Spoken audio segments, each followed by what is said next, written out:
the Python core fundamental concepts. So here we're gonna learn about all the essential building blocks of Python programming, enabling you to write your own Python code and understanding the basics of how it works. So let's go to the introduction. So what is Python? So it's a very high level interpreted general purpose programming language. So it's known for its readability and versatility, making it a great choice for beginners and experienced developers like us. So why should we learn Python? Okay, so first of all, it's beginner friendly. So the Python syntax is designed to be easy to read and understand. And for the versatility, so Python is used in web development, data science, machine learning, scripting, automation, and more. So it also has a large community. So a vast community of Python developers means there is a plenty of resources and support available. So also we have a Python like extensive libraries. So it has a rich ecosystem of libraries and frameworks that simplify the complex tasks. So you don't need to have you don't need to write everything from the scratch, right? So first setting up with the Python environment. So we go to the official Python website. So you can just go Python download. Okay, you can just go to the official Python websites and download the latest stable version for your operating system, and then run the installer and follow the instructions. Like make sure like you just need to go to the like there is also documentation. So you have to download you just need to choose your operating system and just use the latest one, like the for your operating system. Run the installer and follow the instructions that the installer is going to show you. Okay, so make sure you check the box that says that add Python to your path during the installation. This makes it easier to run Python from the command line. So how can you check your installation? You can just open your command prompt or terminal, and you just need to type a simple command. Okay, let me just write the command. It's pretty simple. It's just need to write Python the version. Okay, so it's gonna give you the latest installed Python version that you have recently downloaded and installed. Okay, so now let's choose the editor. There are different editors for like code editors for Pythons. So the first one is the VS Code. So it's very popular. It's free and highly customizable code editor. So it has excellent support for Python through extensions. Whereas we also have a PyCharm, that is a powerful integrated development environment specifically designed for Python. So it offers advanced features like debugging and code analyzing. So then you also have a Sublime Text that is a lightweight and fast code editor. You also have a Jupyter Notebook, which is great for data science and interactive coding. And finally, you also have a Google Colab. It's a free cloud-based Jupyter Notebook environment that we're gonna just dedicate a separate playlist for that one. So it's pretty cool because everything is installed there. So it's ideal for data science and machine learning. So that's our main objective that we're gonna discuss about this in the coming lectures. So okay, so now I have just this is a simple Python playground that you can just pretty much go and run your Python code pretty fast in a web browser. So let's this is the simple Python program. So it's gonna so as you can see, this has is a comment. So you can just write your comments here. It will not be executed, and this is a simple Python program. Okay, so your first Python program. Then similarly, now we can write other more Python programs like so let's declare a string variable.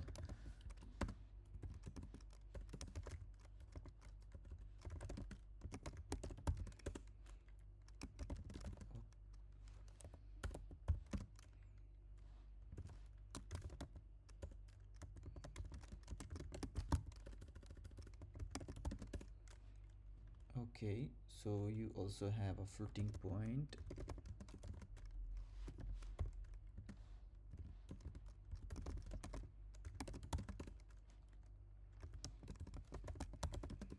This is a boolean.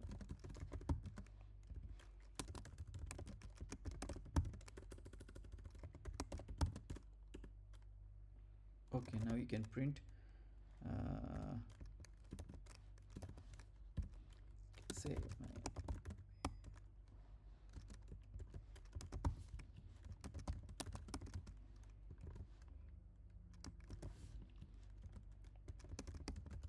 Okay, so let's print it out and let's see.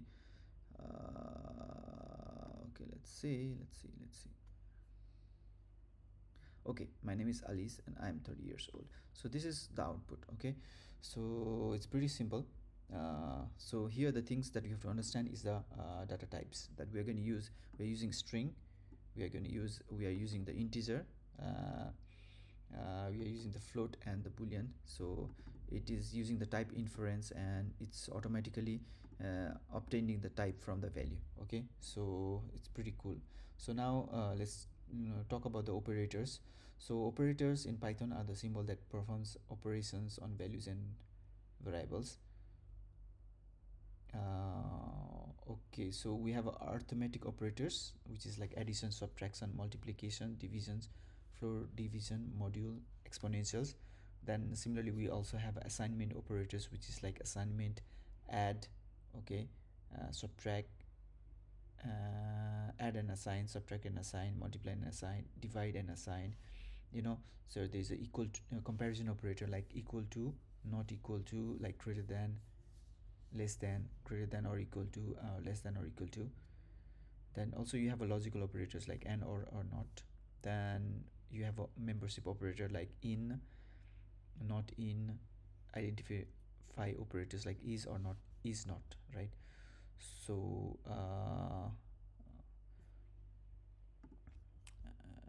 okay, so let's check out this. You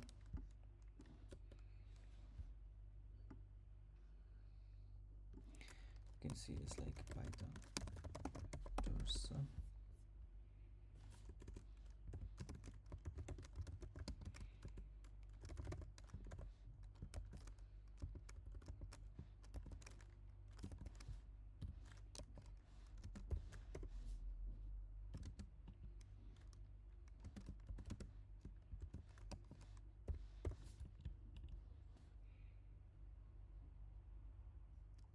So these are the operators.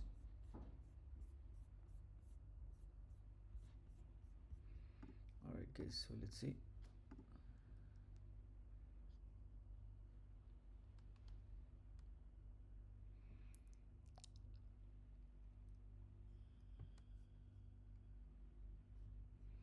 Okay, we have not defined it yet, obviously, so we have to define 7. Yes, 10 plus 7 is like 17, right?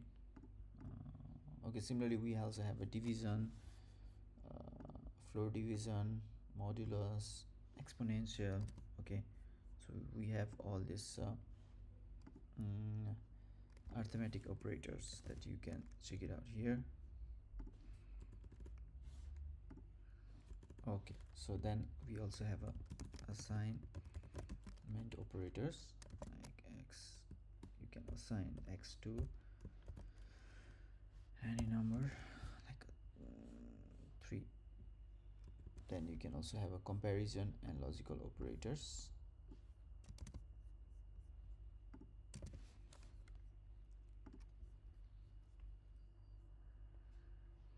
So you can compare it. Okay, then you can also have a logical operators like here.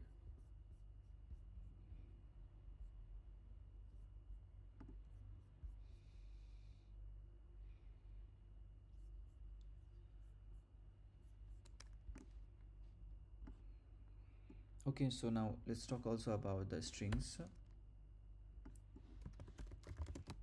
As you can know that strings are a sequence of characters, so we can do concatenation, repetition, indexing, slicing, string. Then we have all the built-in string methods for manipulating strings like uppercase, lowercase, strip, split to replace, so we can do that. So let's check out our string operators.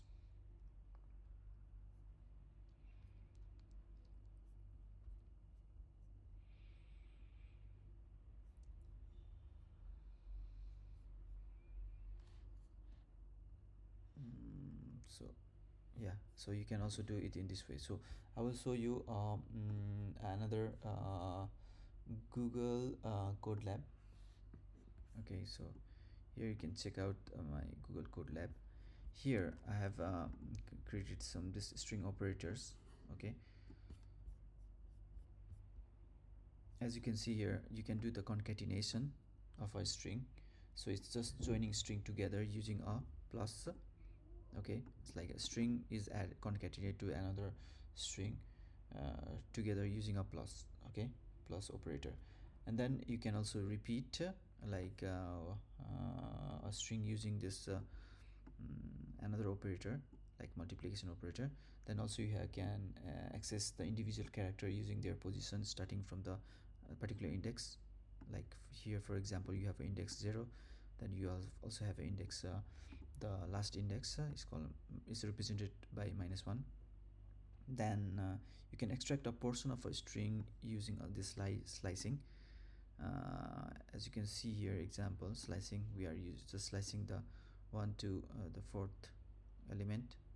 Okay, then finally you can just use built-in functions for manipulating the strings like uppercase, lowercase. You can replace, okay, your string with the another new string. Okay, so this is how it is working for the string. Then let's move on further with the control flow. So control flow statements determines the order in which code is executed. So you have conditional statements like if, else, if, and else. So it executes different blocks of code based on the condition. As you can see here, the example. Uh, okay, so we have age. This age variable is 20. So if age is less than 18, so you are a minor. So if its age is less than 65, is you are an adult. Otherwise you are a senior. That means if age is greater than 65, so you're gonna be a senior. So similarly we have a loops which helps you to repeat a block of code multiple times, as you can see here for the example.